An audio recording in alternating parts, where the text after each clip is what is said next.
সবরুন জামিল, তুমি দয়া করে তাদেরকে আতা করো এবং তাদেরকে তুমি সাহারা দাও।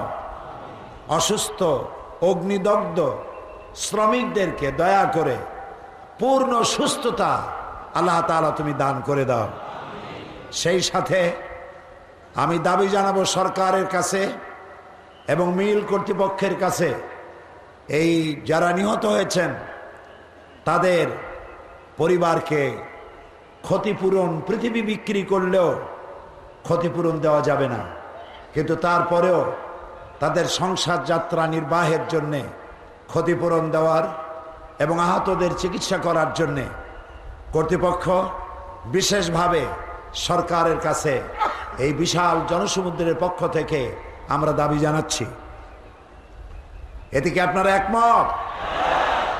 সেই সাথে যত গার্মেন্টস ফ্যাক্টরি আছে, কলকারখানা আছে, বিশেষ করে গার্মেন্টস ফ্যাক্টরিতে মহিলারা চাকরি করে বেশি এবং এই মহিলাদেরকে তাদের শ্রমের দাম দেওয়া হয় খুবই কম, নিম্নমানের বেতন তাদের দেওয়া হয়। তাদের অপরাধ, তারা নারী। সমস্ত গার্মেন্ট ফ্যাক্টরির মালিকদেরকে বলতে চাই, পুরুষদেরকে যে ধরনের বেতন দেওয়া হয় সমস্ত নারী শ্রমিকদেরকে সমানভাবে বেতন ভাতা, ছুটি, বোনাস সমানভাবে দিতে হবে। সেই সাথে যত গার্মেন্টস ফ্যাক্টরি, ইন্ডাস্ট্রি আছে, প্রত্যেকটি গার্মেন্টস ফ্যাক্টরি এবং ইন্ডাস্ট্রির ফায়ার এক্সিট, দুর্ঘটনার সময় দ্রুত বেরিয়ে যাওয়ার জন্য আলাদা ফায়ার এক্সিট, দ্রুতভাবে বেরিয়ে যাওয়ার জন্য আলাদা সিঁড়ি, আলাদা দরওয়াজা রাখতেই হবে। যতক্ষণ পর্যন্ত এই কাজ তারা না করছে সমস্ত গার্মেন্ট ফ্যাক্টরি ততদিন পর্যন্ত বন্ধ রাখতে হবে। মানুষের জীবনের দাম সব থেকে বেশি। মানুষের জীবনের মূল্যের চাইতে বড় মূল্যবান জিনিস পৃথিবীতে আর কিছুই নাই। এই জন্য সরকারের পক্ষ থেকে নজরদারি করা প্রয়োজন। প্রত্যেকটি ফ্যাক্টরিতে, প্রত্যেকটি কলকারখানায় দ্রুত বেরিয়ে যাওয়ার জন্য দুর্ঘটনার সময় ফায়ার এক্সিট, দ্রুত বেরোবার জন্য আলাদা একাধিক পথ রাখতেই হবে। যতদিন না করতে পারবে ততদিন বন্ধ রাখতে হবে। আমরা এই যৌক্তিক দাবিগুলি সরকারের কাছে রাখলাম। আমি আশা করি বাংলাদেশের নির্বাচিত জনপ্রিয় সরকার এই দাবিগুলি তাড়াতাড়ি মেনে নিয়ে জনগণের আশা আকাঙ্ক্ষা পূরণ করবেন। প্রিয় ভাই সব, আমরা কোরআন শুনেছি বিগত 4 দিন, বলি আলহামদুলিল্লাহ। এক এক করে শুনেছি। বিগত 26 বছর ধরে এই আন্দোলন, কোরআনের আন্দোলন আমরা পরিচালনা করেছি আলহামদুলিল্লাহ। যে কথাগুলি একটু আগে আমি আপনাদেরকে বললাম, আমি একটা লাইন ভুলে গিয়েছিলাম। আমার পার্লামেন্টের সহকর্মী, চট্টগ্রামের সিংহ শার্দুল জননেতা, মহান জাতীয় সংসদের মাননীয় সদস্য জনাব আলহাজ শাহজাহান চৌধুরী সাহেব আমাকে স্মরণ করিয়ে দিলেন যে কথাগুলি এই লক্ষ লক্ষ জনতার সামনে বললাম, ঠিক এই কথাগুলি পার্লামেন্টেও আমরা উত্থাপন করব ইনশাআল্লাহ। প্রিয় ভাই সব, কোরআনে কারীমের কথা আমরা শুনেছি। সমুদ্রের পানি শেষ হয়ে যাবে, কোরআনের কথা শেষ হবে না। কোরআনের কথা বলা শেষ করা সম্ভবপর নয়। এটি বিশাল নিয়ামত, এটি আজিম নিয়ামত বিশ্ব মানবতার জন্যে। এর থেকে শ্রেষ্ঠ নিয়ামত আকাশের নিচে, জমিনের উপরে আর হতে পারে না। আল্লাহ রাব্বুল আলামিন বলেন, কুল বিফাদলিল্লাহি ওয়া বিরহমাতিহি ফাবিযালিকা ফালিয়াফরাহু হুয়া খায়রুম মিম্মা ইয়াজমাউন।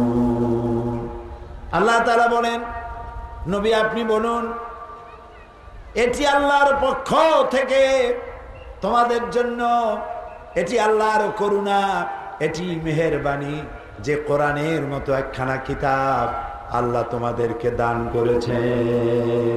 আলহামদুলিল্লাহ, বলি আলহামদুলিল্লাহ। ফাবিযালিকা ফালিয়াফরাহু, কোরআনের মতো একখানা কিতাব পেয়েছো, তাই আনন্দ করো। সুবহানাল্লাহ, আনন্দ করো। হুয়া খায়রুম মিম্মা ইয়াজমাউন, এটি হচ্ছে পৃথিবীর সমস্ত মানব মণ্ডলী যা কিছু অ্যাচিভ করেছে, যা কিছু অর্জন করেছে, সারা পৃথিবীর মানুষ যা অর্জন করেছে দুনিয়ার মানুষ, তার থেকে কোরআন শ্রেয়, তার থেকে কোরআন উত্তম। সুবহানাল্লাহ। গত 4 দিন আমি আপনাদের সামনে আলোচনা করেছিলাম সূরা আলে ইমরান।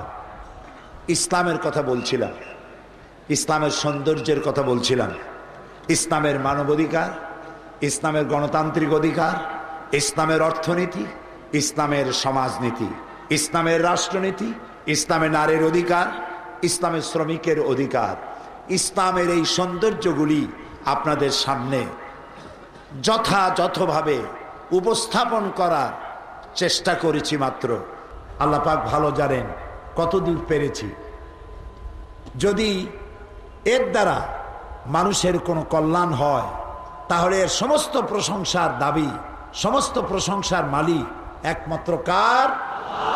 এ প্রশংসার মালিক কে?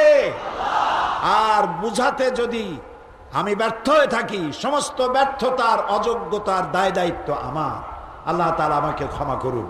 আল্লাহ যেন আমাদেরকে বোঝার তৌফিক দান করে। গতকাল বলেছিলাম আপনাদেরকে কি শোনাবো, মনে আছে? কিসের কথা? জান্নাতের কথা শোনাবো। আলহামদুলিল্লাহ, আলহামদুলিল্লাহ। আমরা যেতে চাই কোথায়? কোথায় যেতে চাই? জান্নাতে যেতে চাই। এখন জান্নাতে যাওয়ার রোড ম্যাপ, জান্নাতে যাওয়ার একটি মানচিত্র, একটি রাস্তা আল্লাহ তাআলা তৈরি করেছেন। সেই রাস্তাটি কি, সেটি আমি আপনাদের সামনে পেশ করতে চেষ্টা করব আজকে। বলি ইনশাআল্লাহ। এটি সূরা তওবা, সূরা তওবার 111, 112 নম্বর আয়াত। আমি এখান থেকে আপনাদেরকে জান্নাতের রাস্তার একটি সুন্দর পথ পরিক্রমা তুলে ধরতে চাই, যদি আল্লাহ তাআলা তৌফিক দেন। ওমা তৌফিকি ইল্লা বিল্লাহ। আজকে কথা বলবো শুধু জান্নাতের কথা। গত 4 দিন যা বলেছি ওগুলো আমল করতে পারলেই জান্নাত। সুবহানাল্লাহ বলেন। আল্লাহ তাআলা বলছেন, ইন্নাল্লাহা আশতারা মিনাল মুমিনিনা আনফুসাহুম ওয়া আমওয়ালাহুম বিআন্না লাহুমুল জান্নাহ ইউকাতিলুনা ফি সাবিলিল্লাহি ফায়াকতুলুনা ওয়া ইউকতালুন ওয়া'দান আলাইহি হাক্কান ফিত التوراة والإنجيل والقرآن ومن أوفى بعهده من الله فاستبشروا ببيعكم الذي بايعتم به وذلك هو الفوز العظيم إن الله اشترى من المؤمنين আনফুসাহুম ওয়া আমওয়ালাহুম বিআন্না লাহুমুল জান্নাহ। আল্লাহ তাআলা বলছেন, নিশ্চয়ই আমি আমার মুমিনের জান আর মাল খরিদ করে নিয়েছি, কিনে নিয়েছি, বিনিময় দিয়েছি জান্নাত। তাও আমরা আলহামদুলিল্লাহ কব না? এরকমের আসতে কইলেন? কার কথা শোনাচ্ছি? আল্লাহ তাআলা বলছেন, আমি আমার মুমিনের জান মাল কিনে নিলাম। জান কার? আমার জান, আপনার জান কার? মাল কার? আল্লাহর জিনিস আল্লাহ কিনতেছেন কেমনে? প্রশ্ন উঠতে পারে, আমার মালও আল্লাহর, আমার জানও আল্লাহ, তা আল্লাহর জিনিস আল্লাহ কেনে কেমনে, বিষয়টা কি?